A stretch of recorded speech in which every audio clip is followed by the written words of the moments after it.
হাদিসে কুদসির মধ্যেও আছে যে হে আদম সন্তান, তুমি যদি দুনিয়ার সমান পাপ নিয়ে, আসমান জমিন সমান পাপ নিয়ে আমার সামনে দাঁড়াও, কিন্তু আমার সাথে কাউকে শরিক করনি, তাহলে আমি আল্লাহ তোমার সামনে আসমান জমিন সমান ক্ষমা নিয়ে উপস্থিত হব ইনশাআল্লাহ।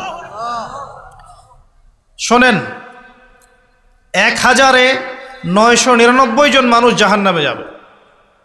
প্রতি ১,৯৯৯ জন মানুষ জাহান্নামে যাবে। সহিহ বুখারীর হাদিস ৪ বার এসেছে।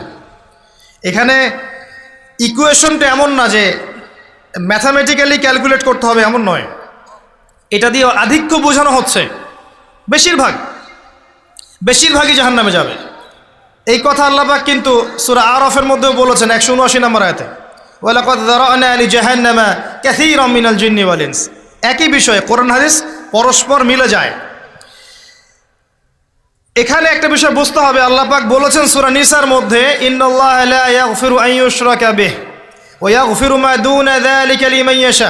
আল্লাহ পাক তার সাথে শিরকের গুনাহ মাফ করবেন না, এছাড়া যে কোনো গুনাহ আল্লাহ পাক যাকে ইচ্ছা মাফ করতে পারেন। তার মানে যে বেশিরভাগ মানুষ জাহান্নামে যাচ্ছে, তাদের আমল নামায় কোন পাপ থাকতে পারে? কথা বোঝা যাচ্ছে কি? নিঃসন্দেহে তাদের আমল নামায় শিরকের পাপ থাকবে। এটা বুঝতে আপনাকে পিএইচডি করার দরকার নাই। আল্লাহ পাক শিরক ব্যতীত যে কোনো পাপ যাকে ইচ্ছা মাফ করতে পারেন। তার মানে তারা জাহান্নামে যাচ্ছে বিকজ অফ শিরক। আমাদের মুসলিমরা এখন শিরক বোঝে না, অমুসলিমরা তো শিরক করেই। যেমন কেউ বলছে ওয়াকালাতিল ইয়াহুদু উযাইরুন ইবনুল্লাহ, ইহুদিরা বলছে উযাইর আল্লাহর সন্তান, নাউযুবিল্লাহ, শিরক। অথচ ওরাই এখন বিশ্বকে রুল করছে, তাই না? ওয়াকালাতিন নাসারা আল মাসীহ ইবনুল্লাহ, নাসারা বলছে যে ঈসা ইবনে মারইয়াম আল্লাহর সন্তান, তাই না? অথচ ওই সভ্যতাই এখন বিশ্বকে রুল করছে। যালিকা কাউলুহুম বিআফওয়াহিহিম, এটা ওদের মুখের কথা,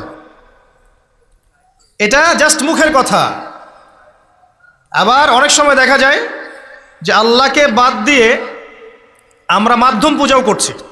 অমুসলিমরা তো শিরক করছেই, যারা মুসলিম তারা দেখবেন আল্লাহকে বাদ দিয়ে মাধ্যম পূজা শুরু করেছে।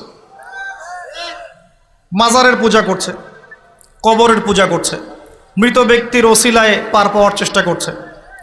মুসলিম থেকে দেখবেন তাকদীরকে অস্বীকার করছে, আল্লাহর হালালকে হারাম করছে, আল্লাহর হারামকে হালাল করছে। মুসলিম থেকে দেখবেন যে হাতে একটা আংটি পড়েছে, ভাই কী জন্য পড়েছেন? এই রোগ ভালো হবে আমার। গলায় একটা বালা ঝুলিয়েছে, কোমরে একটা মাদুলি, ভাই এগুলো কেন? এগুলোতে রোগ ভালো হবে। মুসলিমদের কথা বলছি, অমুসলিমদের কথা বাদ দেন। যারা বলছে আল্লাহর সন্তান আছে, ওদের কথা তো বলার দরকার নেই আমাদের, কারণ এগুলো স্পষ্ট শিরক। তবে এতটুকু বলি যে 25শে ডিসেম্বরে যারা বলেছে মেরি ক্রিসমাস, বলেছে না? 25শে ডিসেম্বর যারা বলেছে মেরি ক্রিসমাস, মুসলিমদের মধ্যে এরা স্বীকার করে নিয়েছে যে ওই দিন আল্লাহ রাব্বুল আলামিন ঈসা আলাইহিস সালামকে জন্ম দিয়েছেন। নাউযুবিল্লাহ, নাউযুবিল্লাহি মিন যালিক। আর এটা এত বড় একটা কথা, এই কথা যদি আসমান জমিন আর পাহাড় শুনে রিয়্যাক্ট করতে পারতো, থরথর করে কেঁপে ভেঙে যেত এরা। সূরা মারিয়ামের শেষের দিকে পড়ে দেখেন, ওয়াকালু ইত্তাখাযা আর-রাহমানু ওয়ালাদা লাকাদ জি'তুম শাইআন ইদ্দা তাকাদু আস-সামাওয়াতু ওয়াল আরদু ইয়াতাফাত্তারনা মিনহু ওয়া তানশাক্কুল আরদু ওয়া তাখিররুল জিবালু হাদ্দা। পরেন অর্থটা, আসমান জমিন পাহাড় যদি এই কথা শুনে রিয়্যাক্ট করতে পারতো, এরা চৌচির হয়ে যেত। এত বড় একটা কথা বলেছো তোমরা যে ঈসা আলাইহিস সালামকে আল্লাহ পাক জন্ম দিয়েছেন, নাউযুবিল্লাহ।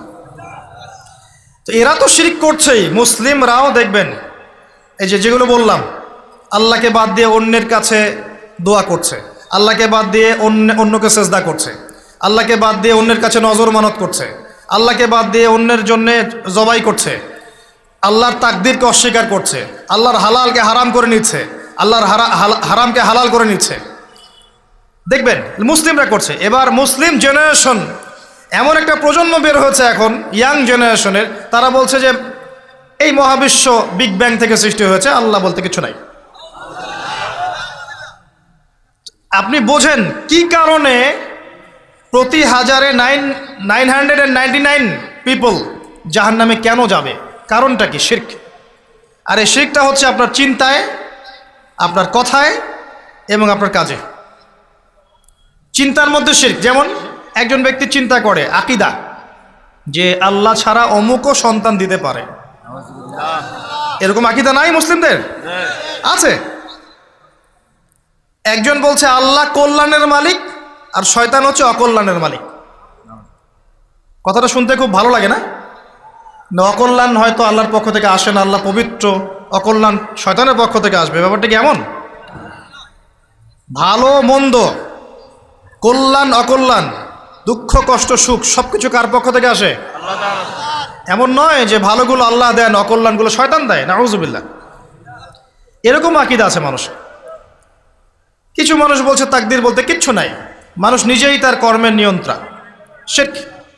কিছু মানুষ বলছে যে ভাগ্যই সব, মানুষের কাজের কোনো স্বাধীনতা নাই, মানে ভাগ্যই সব, আমার কাজের কোনো স্বাধীনতা নাই, আমি কলের পুতুল।